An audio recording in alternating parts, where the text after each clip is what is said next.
So welcome back to Third Age Reforged and to what will be the last battle that I will be personally showing from the Good vs Evil tournament, which has now finished.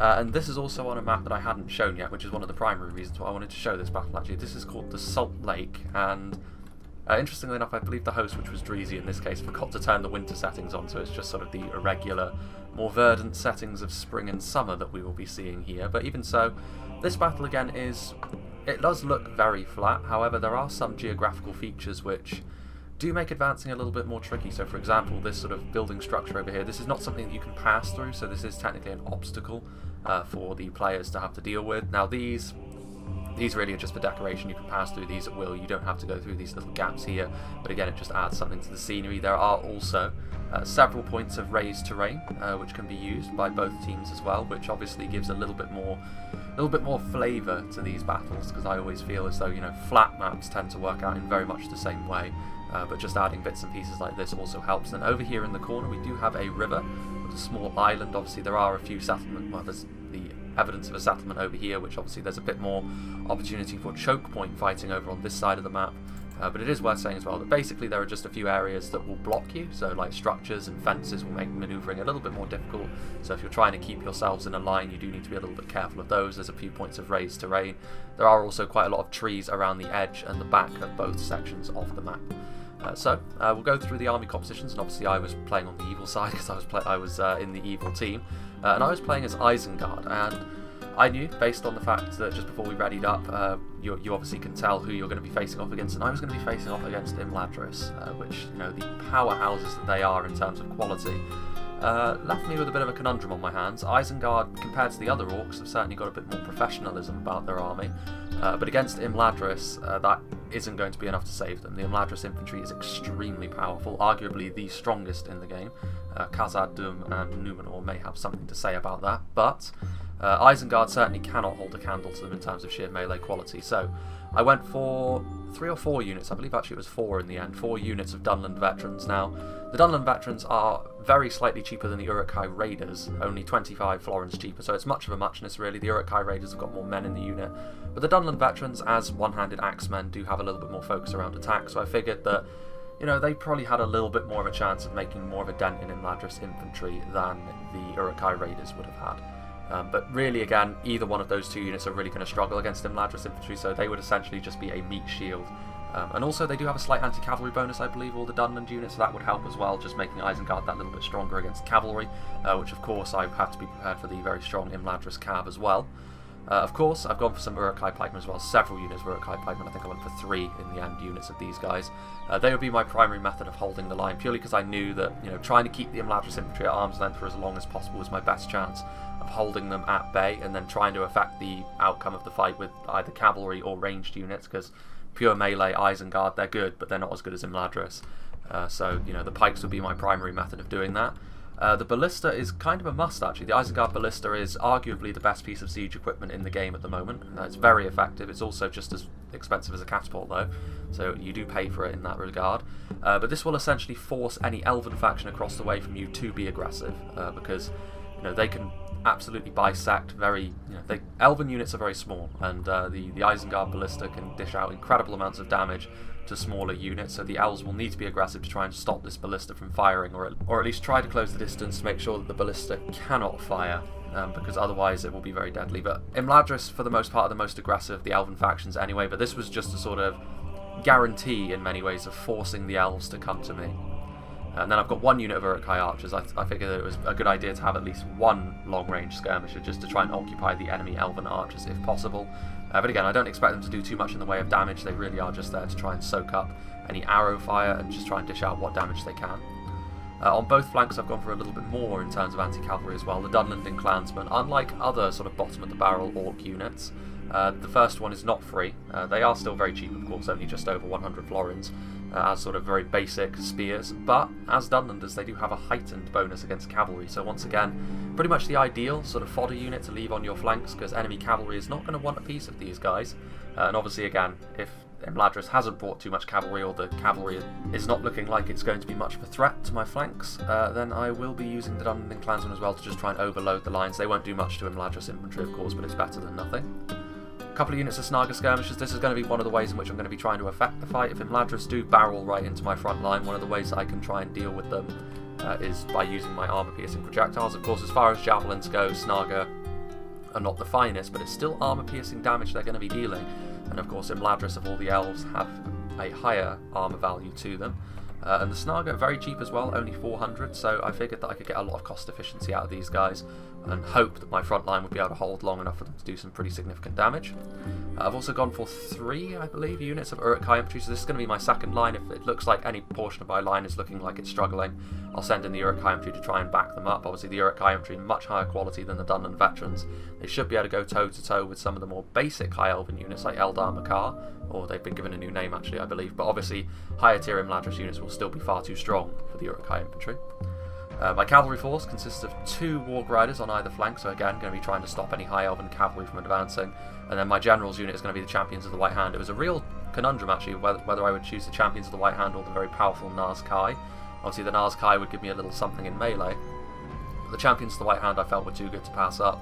Any High Elven cavalry coming their way, if they catch them in melee, the Champions of the White Hand would be victorious, even against the mighty Gwaith Erokdor. But obviously, they are only a single unit. The High Elven cavalry can still be a real problem, and of course projectiles could also be coming their way.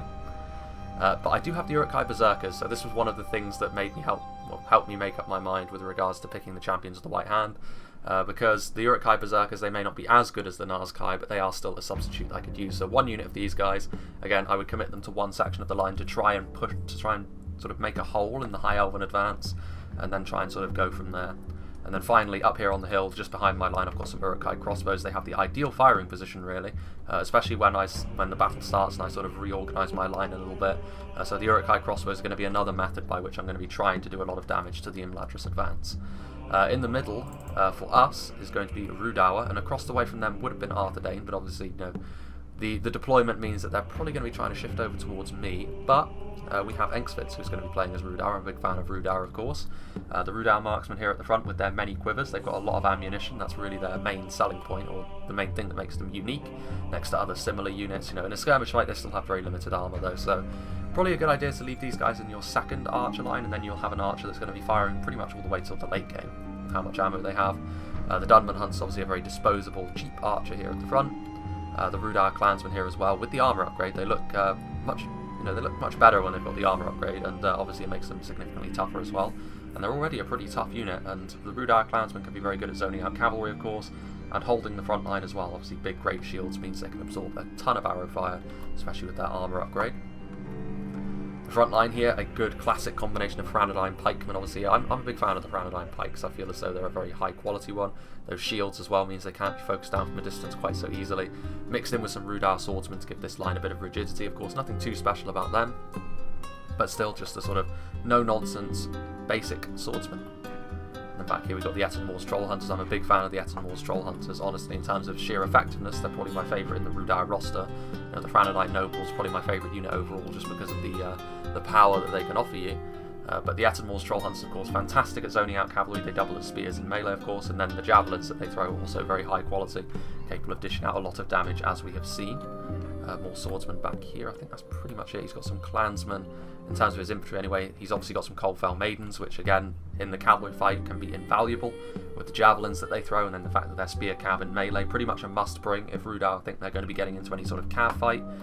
And another thing that would be a must bring in that sort of situation would of course be the Franadine Nobles, which is going to be Enx's general unit. Knights, which are a little bit more fragile overall, with lower armor values and lower melee defense, but they trade that in for AP, which gives them a bit of a different feel next to a lot of other knights.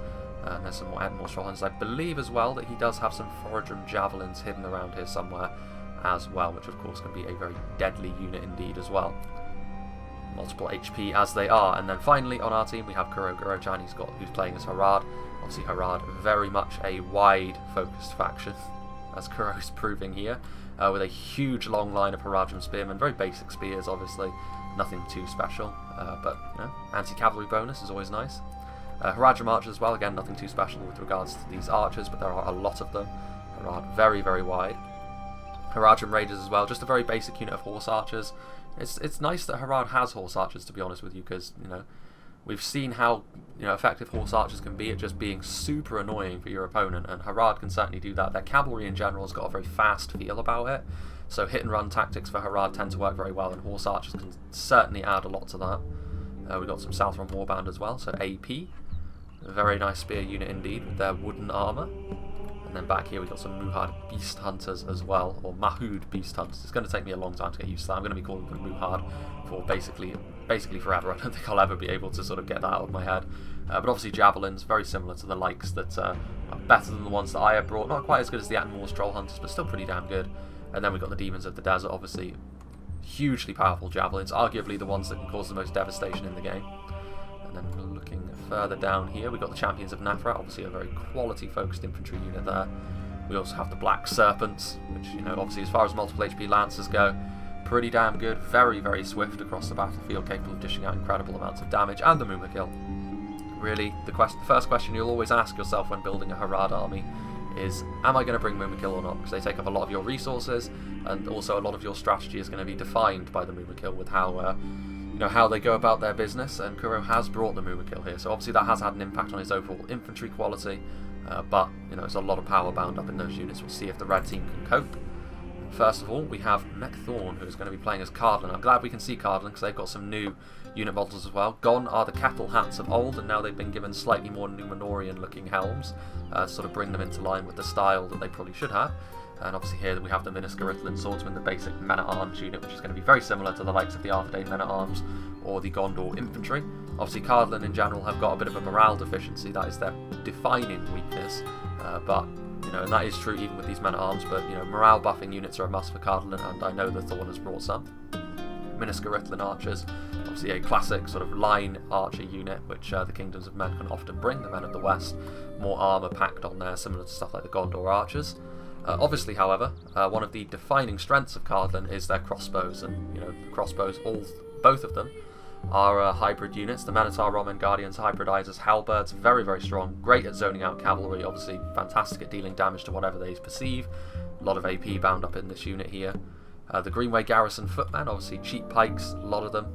They can be a fantastic way of trying to hold the line for Cardlin while you try and do the damage elsewhere. Very effective hike unit on the front line, provided they're backed up and their morale is buffed. Speaking of which, the Hearthguard of Amon Sul, that is pretty much their main reason for being. They will keep your army together. The Cardlin General is still a Silver Surfer, as I'm sure you can see in the background over there.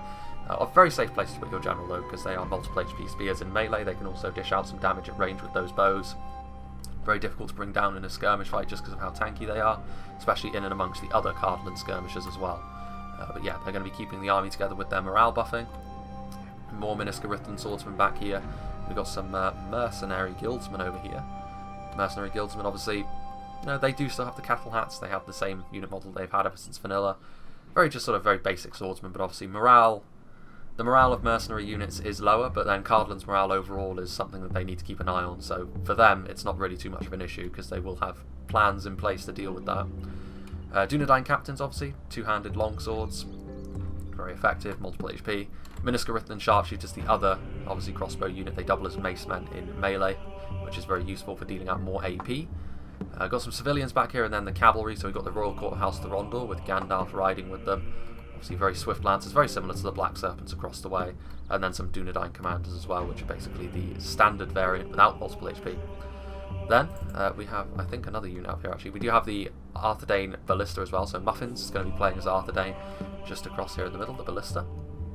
Going down the line, we have some Evendim Archers. They've gone for the cheaper Archer option, and then the classic Arthedain Phalanx made up of the Pikes and the Evendim Spearmen. So, this is a fairly... this is the cheap option if you want to go for the Arthedain sort of Phalanx and the Skirmish line. So this does allow you to sort of dump a lot of your money elsewhere, which, for Arthedain, there are some expensive units you can buy elsewhere. Mainly, that is going to be for your cavalry. So we of course have the Knights of Numenus and the Royal Court of House Armlate. This is a big investment, but obviously Knights and multiple HP Lancers, a very scary cav force indeed. And as if that wasn't enough, We also have some Dunedain scouts, and I know he has the Grey Company hidden around here as well. So that is pretty much the approach Arthedain has gone for. So you can see the cavalry is going to try and support a rapid Imladris advance, whereas this in the middle here is just going to try and hold the line. If Rudour is to barrel across the field and try and break through, all this Arthedain force is going to be for in the middle is holding the line and trying to keep them at bay while they pick my army to pieces. Speaking of which, let's have a look at the Imladris army played by Dreezy. Dreezy, obviously, I've shown some of his Imladris comps in the past. Very high on quality, obviously, Imladris, when they barrel towards your lines. They're very difficult to slow down just because of all their quality. You know, unless you surround them, which is easier said than done, then they're going to have a good time. But the Eldarenwe Herugatal obviously has spears. The spear malice doesn't really affect them too much because their skill is so high. Then across the way we have some keepers of Aeglos, which are of course previously the Graith E Arthand. Obviously multiple HP spears, very very strong. Not really. They don't really deal damage at a very high rate, but they are extremely difficult to kill off.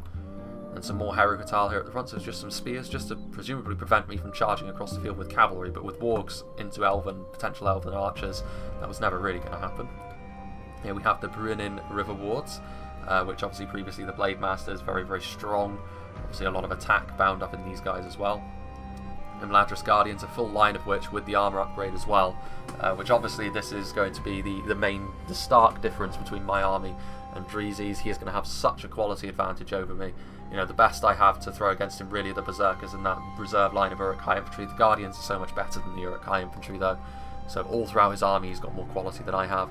We've got the Swords of Rivendell, which of course previously the Eldar Makar with the armor upgrade as well. Even here, you know, the Uruk-hai infantry can probably beat them 1-to-1. But other than that, they are still going to have a good time. But obviously numbers are going to be the main problem for Imladris here, because I've got a lot more in terms of manpower to burn than he does. The Eldarenwe Heru Masil obviously very, very strong. They are probably the strongest single HP swordsman in the game. And then over here we've got more Swords of Rivendell. There are also some cavalry units. We have the Eldarenwe Standard Bearers, which obviously the shielded ones, previously the Heru Myro. Very, very strong lances indeed. Nice shield value on them as well. And out here we have the Doomsmen of Varda, which they are actually the Graith Arthan, the Graith Rockdor, sorry. That's obviously the High Elven Knights, difficult to slow, you know, very difficult to bring down 1-to-1. But my champions of the White Hand should be able to do it. So, without further ado, let's begin. And obviously you can see my ballista is just poking out here at the front, and I'm going to have a few shots on Imladris as they move forward, and trying to get some damage done early is going to be the key here. The other armies have started pretty far apart from one another, but clearly the first engagements are going to be happening between myself and Dreezy's Imladris army as he rushes forward with his high quality troops. The ballista is going to be firing in here, and it is going to get some kills regardless really of what Dreezy does, but he can certainly mitigate the damage by sort of spreading out wide and going into loose formation. Here we go though, a miss there from the ballista, but you can see here getting some kills on the Guardians and the Bruinin and the Eldarenwe units. See here the Eldarenwe Standard Bearers. The ballista is just poking out here at the front, thinking of getting another shot, but actually Dreezy here is going to be extremely aggressive with the Eldarenwe Standard Bearers and try and charge into the ballista. This is very bold, but it could also be considered quite foolhardy, because there are Dunland units which have a small anti-cavalry bonus. There are also pikes over here. Now, he's not going to be able to kill off the entire ballista crew, because most of the ballista crew is located behind the pike wall. So he may be able to do some damage to the ballista, but also you can see here some Snaga javelins are coming in. And he may very well have killed quite a few Dunland veterans with that charge, but was it worth it to take a hefty amount of damage on the Eldarenwe Standard Bearers? I'm personally not so sure. Overall, probably an even trade, you know, because obviously the Eldarenwe Standard Bearer is much more important to Imladris than my Dunlanders. I can see here the Uruk-hai archers beginning to fire. Rudour are immediately coming over to give me a hand, seeing the rapid advance of Imladris and the fact that they are backed up by the Arthedain cavalry now as well, so the Dunedain scouts coming across drive by. Obviously the very heavily armoured Arthedain cavalry as well, Dunedain scouts flooding across the field with the Doomsmen of Varda.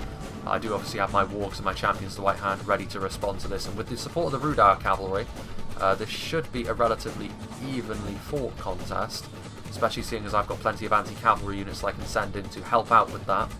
And it is also worth saying as well that I'm going to start pulling back my ballista to try and get it on the same hill as the crossbows, just so I can start trying to shoot the Imladris front line, even when it's engaged, because obviously the ballista cannot shoot directly over the heads of my own men, so I do need to get my ballista into a better position if I'm going to use it. Obviously the Swords of Rivendell moving forwards here. Kuro also coming across with some cavalry support with the Black Serpents. So my archers getting some hits there into the Swords of Rivendell. My front line is being sort of formed up, and I'm also going to get my Dunland veterans into solid formation once the fight begins. And actually, it's probably worthwhile turning things down to half speed at this point. So obviously here at the front, you can see the Keepers of Aegolos are going to be trying to fight here against the Uruk-hai pikes and the Dunland veterans. Again, I don't really expect my Dunland veterans to get too much done in terms of kills here, but perhaps a little bit more than the Uruk-hai raiders. For the most part here, though they are here as a meat shield, just trying to help keep the Uruk-hai pikemen in a good shape.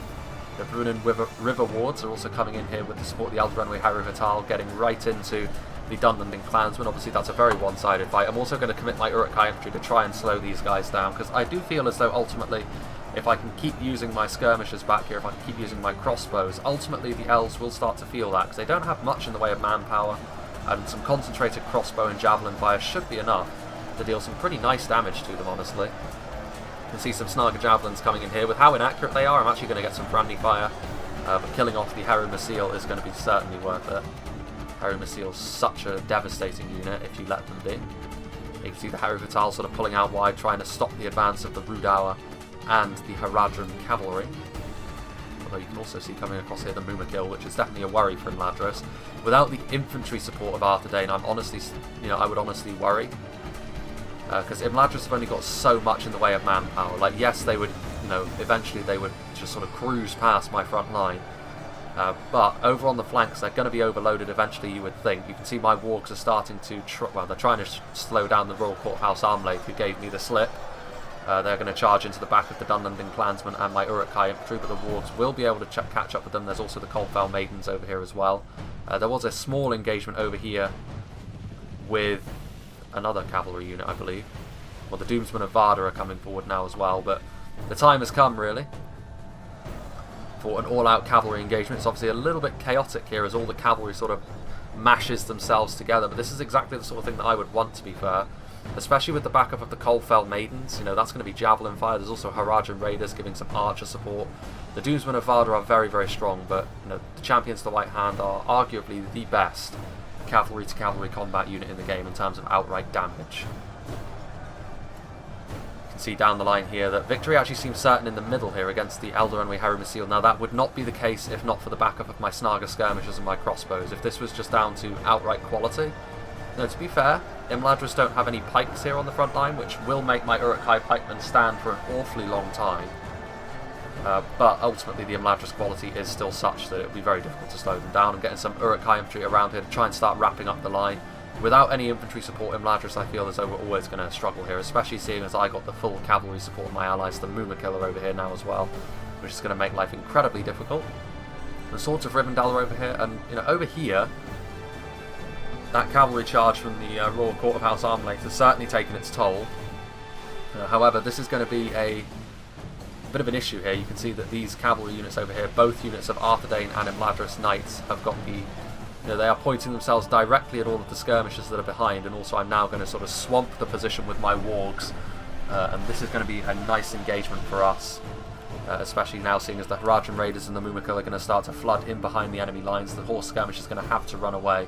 But the Mumakil are now going to be over here, and they are going to start stomping all over the Imladris lines.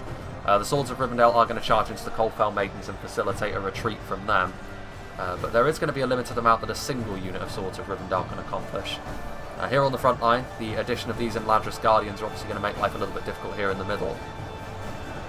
The Black Serpents are over here.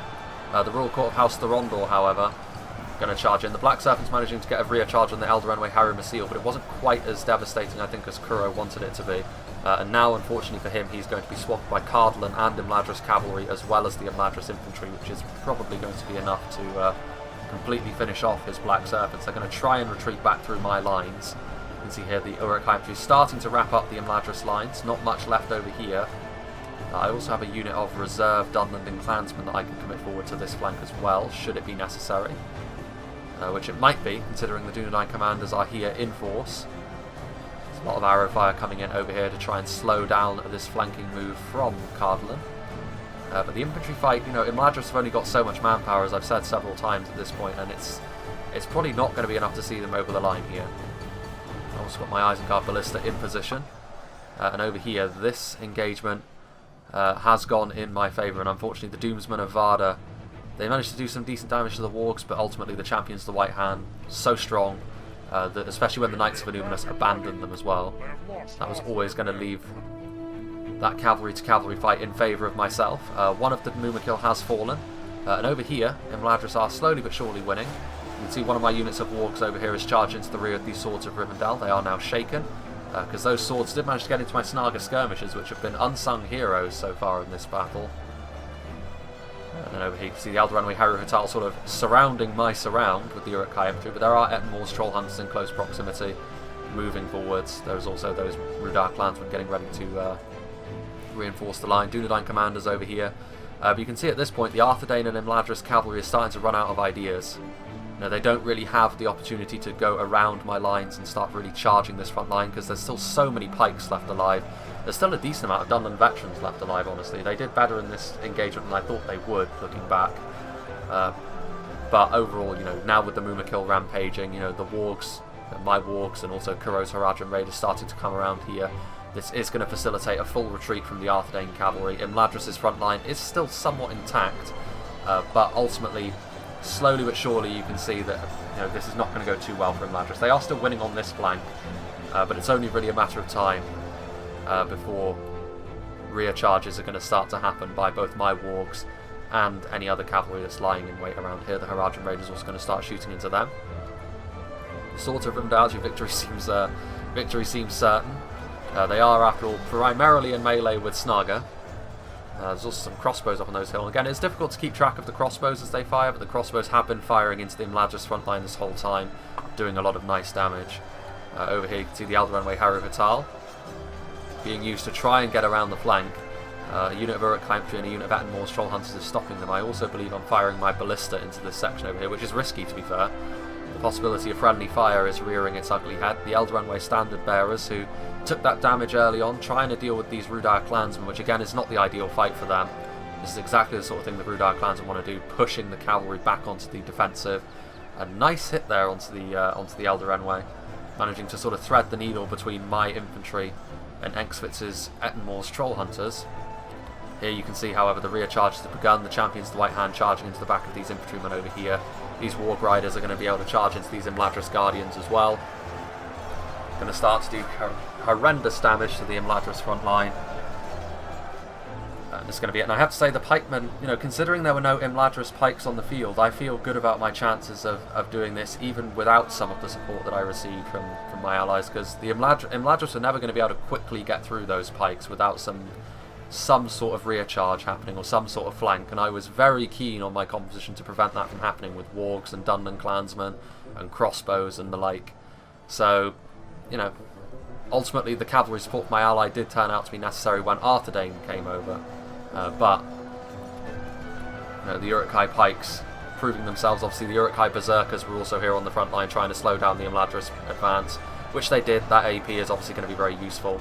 The champions of the White Hand charging into these Imladris Guardians once again, flattening that unit nicely, and slowly but surely this is going to be the end of the Imladris advance. They still have a pretty strong point of infantry over here, the Haru Masil and what's left of that Haru Hatal unit, but you would also hazard to guess that, you know, this is going to be the last of what Imladris have to offer.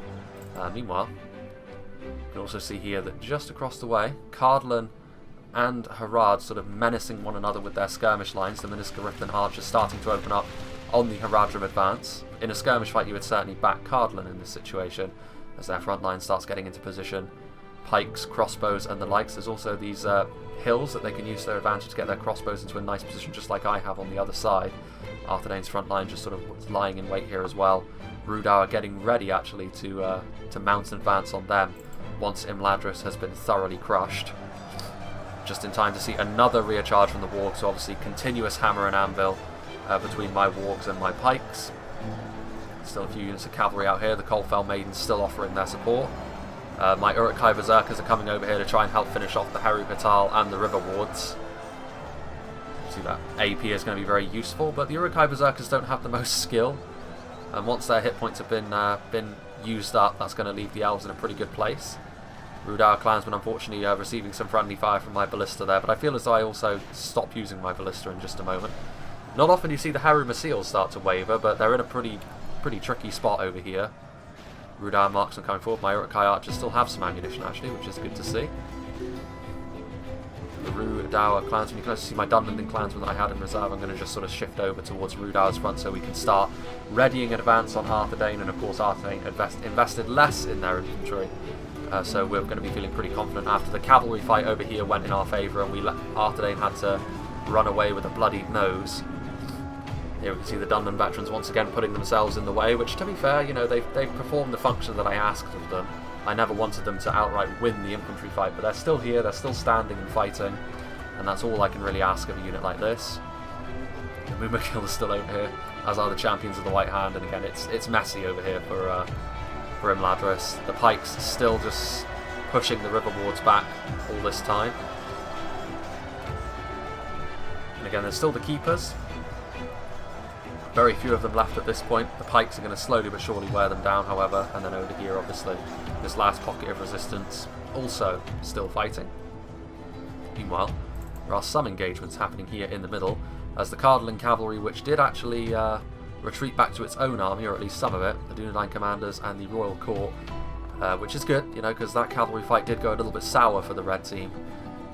The Dunedain commanders are going to try and charge into these Rudauer Clansmen. As they're retreating, actually, it's a shame, because if the Rudauer Clansmen were pointing the other way, braced for this, the Dunedain commanders would not have wanted to take this charge, but as it is, charging in the back, unbraced, that's going to do a decent amount of damage there to these Rudauer Clansmen. A nice, cheap charge that Thorn was able to achieve there. Meanwhile, Harad just sort of backing away from the strong Cardinal skirmish line. The Royal Court of House Thorondor is over here, and they've got an opportunity here to do some damage as well, although again there are spears present, so if Kuro is wise to this, he should be able to convince the Royal Court of House Thorondor that this is not really an engagement they want to take. Let's go back up to 1 speed at this point. As the Royal Court starts charging in, they are going to actually clip the archers though. Again, they are in loose, so the amount of damage they're going to do is relatively minor, but even so it is still free damage that they're picking up here. As the advances continue to happen, Granadai nobles over here. There's pretty much nothing left at this point. There's still some Elder Enway fighting bravely against my Dunland clansmen, actually, that I decided to commit over here. But there's method in the madness, throwing Dunlanders up against the Elder Enway, because obviously the Granadai nobles going to be able to get some rear charges here. This is going to cause the Haru Masil to start wavering once again. Going to charge right through the Haru Masil as well, which is going to do a lot, and they're broken and fighting to the death. So yeah, that's going to be the end of them. And I do still have Snarker ammunition, I do still have some Ballista ammunition. I don't have any Archer ammo, but I do have some plentiful crossbow ammunition still. Because I wasn't firing all that time, only at the giant blobs. I wanted to save some crossbow ammo if I could. And there is the, is that the General? I think it is. Sort of getting a gangland style beatdown here by the Dunlanders and the Uruk-hai. I'm actually going to send the Dunlanders away, so Elrond here is just going to be poked slowly to death by a company of Uruk-hai pikemen. Unfortunate for him, as he continues to get skewered over and over. And the fight over here also went in my favour again. I believe that was because of the rear charges from Enx's cavalry. There's actually still some Doomsmen of Vardar over here. Still some High Elf Knights on the field, which, you know, they could still be a factor. And there goes Elrond, poked to death by the pikes. I still have some Berserkers as well. So ultimately a victory for us over on this flank, which is good. And this fight would have been significantly closer if it was just myself and Imladris. Imladris may very well have won that fight. But it's obviously going to be difficult to say. Obviously the Arthedain cavalry and the cavalry that all of the cavalry support that both of us received kind of skews the fight in a way. So, you know, we'll never know who would truly have won that fight between myself and Dreezy 1v1. Meanwhile, the Mumakil are over here, catching Arthedain napping a little bit, as the Knights of Numenus try to escape the Mumakil. However, this is where the map comes to the rescue. This tiny wooden fence managing to stop the rampaging Mumakil in their tracks. The environmental hazard bottling the Mumakil up, and that is going to be enough to rout the Mumakil. If they had continued their charge, they would have gone right through the Arthedain army. But as it is, one of the primary features of this map, sort of these little bits and pieces which sort of make advances a little bit more difficult, came to Arthedain's rescue there, and the Mumakil are gone. And that is a big part of Kuro's army that just evaporated there. So all of a sudden, all is not lost for the red team. You can see that both myself and Rudau are starting to move on Arthedain's slightly more fragile looking position. He does have some support from Cardlin in the shape of the crossbows, and also you can see Cardlin sort of shifting over here to sort of try and make a united front with Muffins. Sending a few ballista volleys into this very densely packed Arthedain position, just sort of trying to soften them up for the kill. As these Mumakil, they may be routing, but they're still charging right through the Arthedain position. Some Miniscarithlan sharpshooters in position there as well. We have some hobbitry in arms that have just revealed themselves here on the front line, as Arthedain sort of trying to form up into some sort of position. Hobbitry in arms here on the front line again, just more to sort of disposable units. There's some Rudar clansmen here who are just sort of hanging out, sort of waiting. Looks as though they've defected here at this point, the traitors. There's an Arthedain ballista up here on this hill as well, obviously not as effective as an Isengard ballista, but still in this position it could be extremely deadly, shooting along the lines of both my army and Engsvitz's as we start to move forward. Here though, we can see that Kuro is starting to move forward with his Harad army into Cardler. See some mercenary guildsmen moving up in reserve to try and stop the advance of the Haradrim spearmen. Now, Harad's infantry in this sort of situation, you would certainly not back them. There's so much of it is made up of Haradrim spearmen. The Beast Hunters are going to be able to do some decent damage with their javelins, but the Champions of Nafrat and the Demons of the Desert alone are not going to be able to carve their way through this entire Cardlan army, you would think. The Mumakil are such an important part of a Harad army that once you lose them, your army starts to look significantly less scary. These Haradrim spearmen going into the mercenary guildsmen, but with the backup of the Dunedain captains, this is obviously not going to go too well for Harad as they move forward here. Excuse me.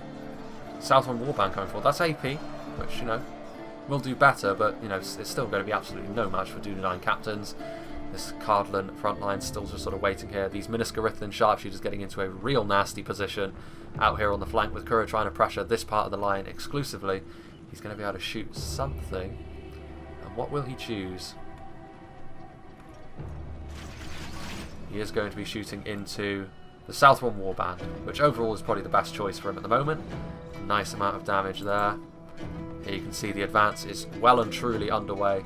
Engsvit's going to be forming up the majority of the centre. I'm going to be pushing up a lot of my sort of disposable units just to sort of act as a meat shield for him.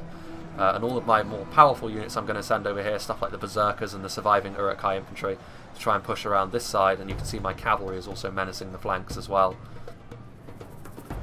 There goes the Mumakil. I'm also getting my ballista into a position where I can try and shoot this strong point up here on the hill. And I'm going to be shooting, I think, into the Miniscarithlan archers or the Dunedain rangers, one of the two.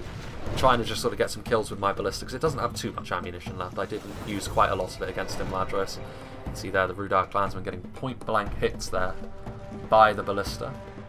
There's very little in the way of cavalry left for Arthedain. They did certainly take the brunt of the Mumakil charge before it went horribly awry for Kuro.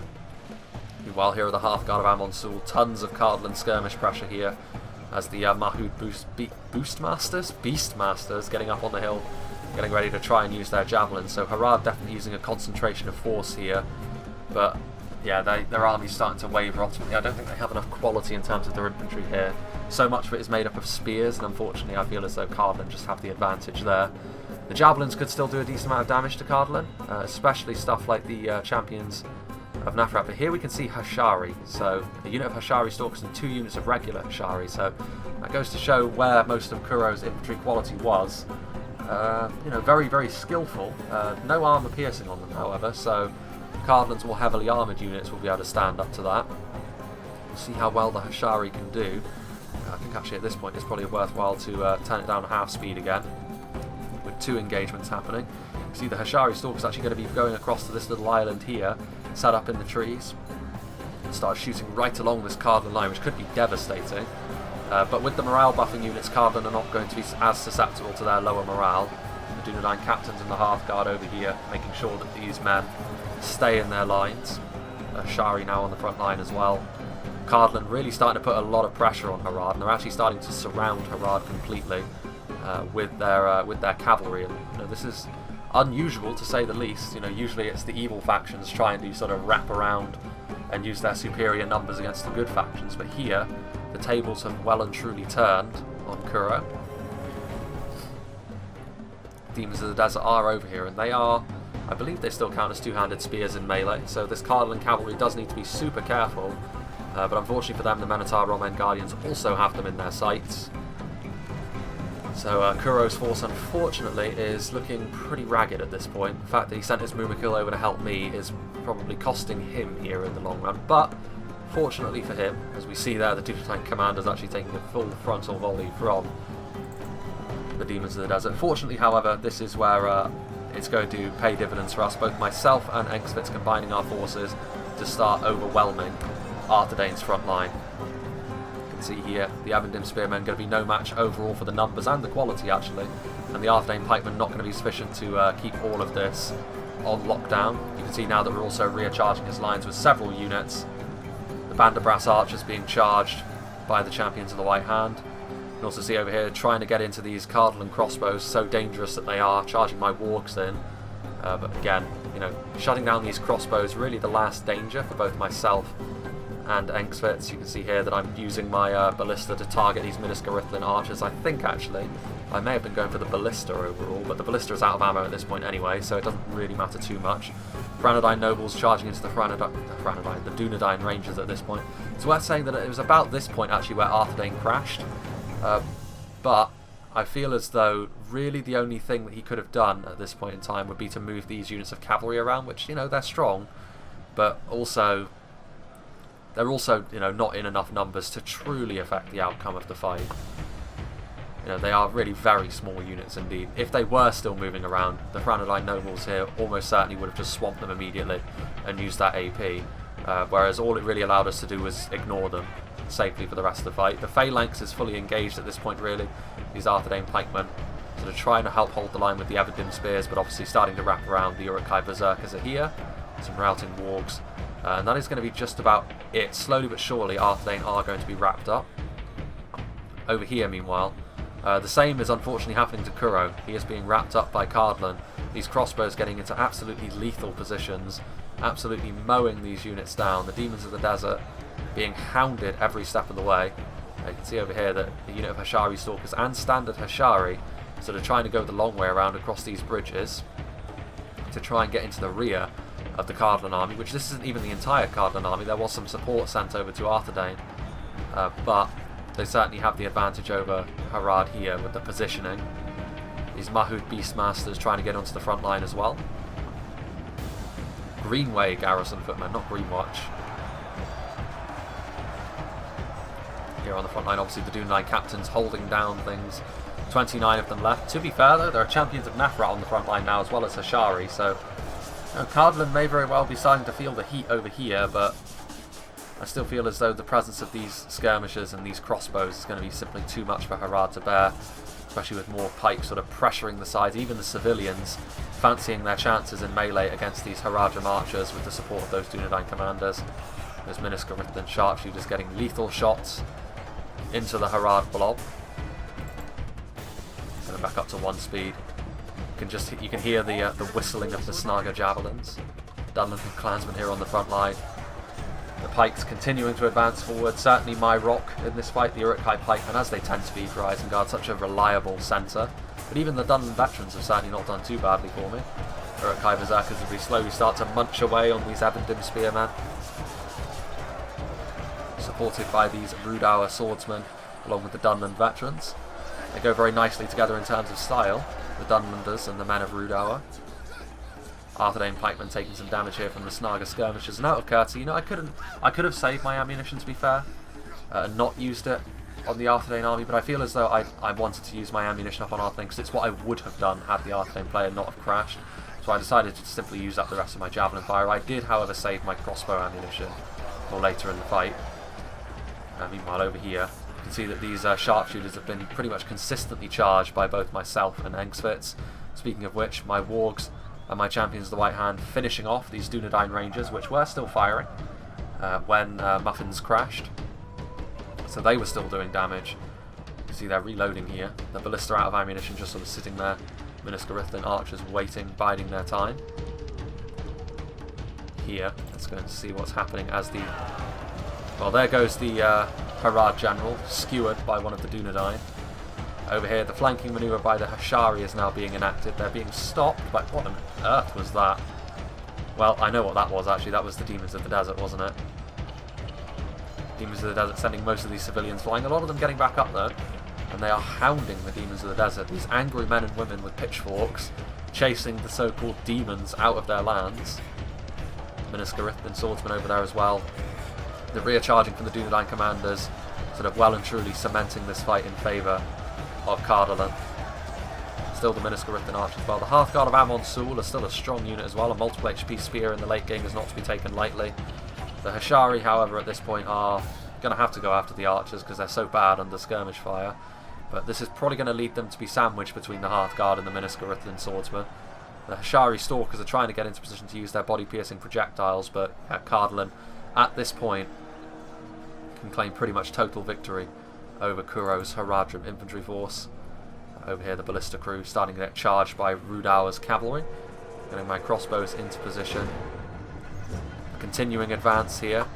The layered skirmishers here. You can see the Dunman hunters and the Rudawa marksmen getting into melee with the hobbitry and arms and the Evendim spears, which actually at this point, you know, against just sort of basic Rudawa skirmishers, these immobile Arthedain troops actually stand a pretty good chance of winning that fight.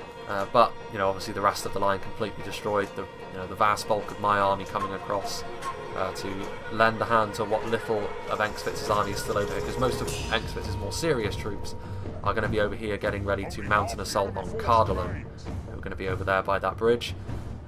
The Dunedain commanders coming forward here to charge into the Rudawa marksmen. There's still the Thrannodain Rangers as well, which he had hidden. So he had both them and the Thoradrim Javelins as hidden skirmishers, so that's more body-piercing projectiles that Cardolan is going to have to deal with. 2 units of Rangers, obviously you've got my crossbows as well. It's a lot of skirmish power going to be brought to bear on Cardolan. You can see there my champions of the White Hand trying to lend a hand to these beleaguered Hashari by charging into the back of the Hearthguard, maybe trying to assassinate the Cardolan general. Ultimately it didn't work out, but still did some damage to the Hearthguard nonetheless. Really the standout unit that Cardolan still have left. The Dunedain captains have taken some pretty substantial damage after all.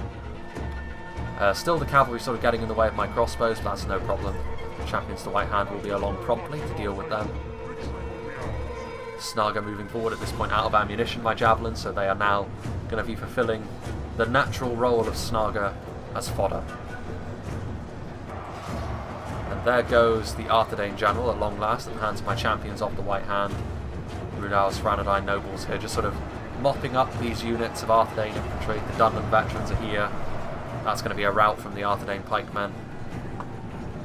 Snaga getting into position. You can see the cavalry fight happening in and amongst my crossbows. A downhill charge from the Minuscarithlan archers to sort of try and counter-attack. Perhaps he thought that my Snaga still had ammunition and were a good catch. Even so, the Minuscarithlan archers would easily beat Snaga skirmishers in melee. But as it is, I'm very happy to use them as fodder at this point in the battle, so I'm going to try and get those into position and then, when I'm able, rear charge them with what's left of my champions of the White Hand. You can see the route from Arthedain, which is going to allow me to get the rest of my forces over, pointed at Cardolan. Champions of the White Hand leaving the area. Uruk-hai pikemen still there. And the rest of the Rudawa army now getting into position, getting ready to mount an assault on the Cardolan lines. Which at this point, Cardolan do still have some pretty nasty units. Manasar Roman Guardians, Hearthguard. You can see that the Hashari Stalkers trying to run away from the Minuscarithlan archers. And there, actually, the Demons of the Desert managing to get a couple more volleys off on the Greenway Garrison footmen. But this is going to be the end of them. Finally, the civilians are going to be able to mete out their aggression on the Demons of the Desert. But ultimately, it's not looking good for Cardolan. They do still have some very strong units, but the numbers that we have on our team are just going to be too great to bear. I think 2 units of Rangers, some crossbows as well, means that even though they have some pretty nasty skirmishes left, Cardolan, it's not going to be enough, I feel, to see them over the line. Silver Surfer himself out in front here, the Rudawa swordsman taking the brunt of the initial casualties. And also it's a matter of quality. Like, I still have some Berserkers left over. The Reforged Javelins and multiple HP shock infantry and melee as well. Not very high armour or sort of defensive skill, much like a Berserker unit, but that's still something that Cardland would have to deal with. And here you can see the Rudar forces pouring forwards. There's also the matter of the cavalry. There's the Franadine Nobles and the Champions of the White Hand, which while depleted will still be able to get in behind the lines and start rear-charging. Rudar starting to attack Cardland's lines. Champions of the White Hand there, breaking these Miniscarithan Archers. This unit of Miniscarithan Archers, which was chasing this unit of Hashari Stalkers this entire time, has now sort of chased them too far and is now going to get charged into the dirt by my Champions of the White Hand. And there's also the rest of my army sort of pouring over the hill. Again, very depleted at this point. You know, fighting in Ladris toe-to-toe certainly takes its toll on your army. So it's really no surprise that the healthiest army of ours left is Rudawa's. You can see here that I've still got some Berserkers left alive, going to be getting here onto the front lines, lending their AP to this fight. Still those Hearthguard behind the lines. The Minotaur Roman Guardians can do a lot of damage. You can see there that Rudar starting to menace the flanks, so some Trollshort Axe Throwers also getting into position to start doing some damage. My Uruk-hai Archers just sort of lending more just of a meat shield, trying to get in behind the lines and engage some of these skirmishers. Foragem Javelins also doing a lot of damage. Yeah, the skirmish advantage at this point is so far in our favour, and that would have been Cardland's only hope of pulling out a victory here. Hearthguard of Amon-Sul having to charge into melee, not able to use what's left of their ammunition because they are now being occupied by Uruk-hai Archers. Here on the front line as well. They can't even claim a pike advantage now that my Uruk-hai pikemen are getting onto the front line in support of the Rudar forces.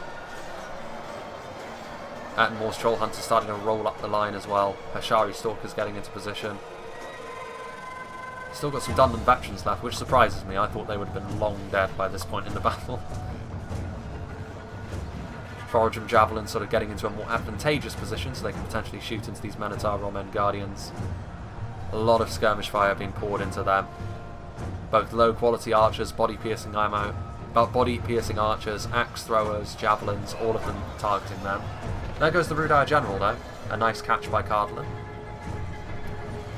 The Franadine Nobles skewered in behind the lines. These Rudar clansmen actually being defeated by the civilians, although the civilians are now exhausted and wavering. My Champions of the White Hand are in here. You can also see that my crossbow is getting into position as well, just to sort of add insult to injury with regards to the amount of skirmish fire that Cardland's army is taking at this point. That is a Harad Warhorn. Hashari Stalkers charging in there.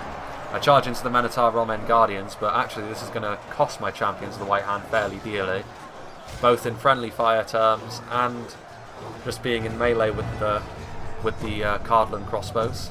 So my general does die as a result of that, but I do save some of them, and I'm going to start rear-charging what's left of the Cardland infantry, which, understandably at this point in time, is not much.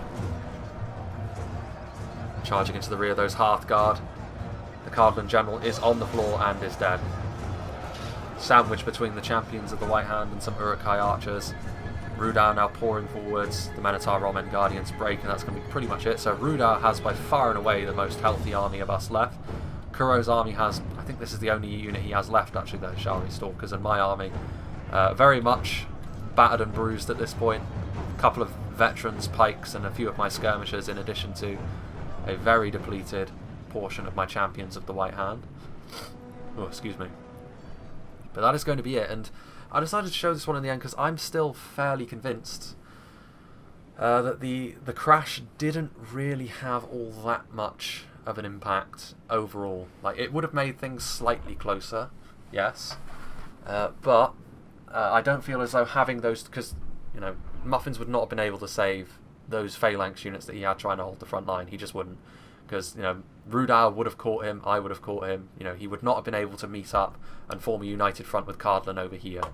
At most, he would have been able to try and disrupt us with those very depleted cavalry units, and I don't believe that alone would have been enough to sort of kill off all of these units that you can see in view, especially seeing as there were still crossbows, and Rudour in particular, you know, Forodrum Javelins, Franadine Rangers, Trollshaw Axe Throwers, all of these units gave us such a heavy skirmish advantage in the late game that I don't think that the red team would have won or had much of a chance of winning, even if the crash had happened. So I really don't feel as though it changed all that much. I felt as well, though, if Muffins had been at the helm of his army when he, you know, after he crashed, I don't believe it would have changed. And I feel as though that happened early on, when this fight over here, the fight between myself and Imladris, the support that I was given by the Mumakil and the Rudour cavalry. Ultimately, I think Imladris, if they were going to do this, they needed a bit of infantry support from Arthedain as well as all the cavalry support, because they just didn't have the manpower to break through. My pikes were always going to be able to hold them in place for a fairly extended period of time, and maybe they had hoped that with all that cavalry they would have just been able to overload my lines and then recharge and win that way. But that's always going to be a pretty difficult proposition, especially when you're talking about Isengard and Rudour. You know, Coldfell Maidens are a really good anti-cavalry unit, and Isengard in general, Champions of the White Hand, are pretty much the kings of cavalry combat, with wargs as well. So yeah, I feel as though this engagement over here, obviously, it would have been very close had it just been myself and Imladris possibly could have won that. You know, with their skill, you know, the pikes, it would have been very dependent on how many kills my Snaga and my crossbows, ironically, would have been able to get. But we'll never know that now. It would have been a very close fight nonetheless. But that early engagement really did set the tone for the battle. You know, there was a little bit of a glimmer of hope for the red team when Harad were destroyed by Cardlan over here. But ultimately it wasn't enough of a victory to turn the tides of their fortunes. So, that is going to be the last battle that I will be showing personally from the Good versus Evil tournament that ran. It was very successful, I think. I think that 0.97 is looking very, very good indeed. It's a big step up, I feel as though, from 0.96. You know, everything feels very tight, everything feels as though it has its place. And I look forward to seeing what more they do. Like I said, I do intend to do some faction update videos, although I think I'm going to hold off a little bit on those until I'm more confident in all of the factions not having too many more big changes to go. Like, I think I heard that one of Imladris' units is going to be changed a little bit in terms of functionality from just sort of, well, one of Imladris' units is going to become an archer infantry hybrid. And as long as there's still things like that to be done, I feel as though doing the faction updates is kind of pointless while there's still going to be changes being made. But as soon as they're done, I will be starting up with those again, sort of quicker, sort of more quick-fire faction overview videos. But apart from that, obviously, still going to be doing videos. And I think the next video will be out on Christmas Day, actually, provided that this one comes out on the 23rd. And the Christmas Day video, I hope, will actually be a video from 0.96. Because it's going to be a Helm's Deep siege, I think. You know, a nice iconic map for Christmas Day, I think, will be the best way to go about things. So yeah, I hope you enjoyed this, and I hope you'll join me for that.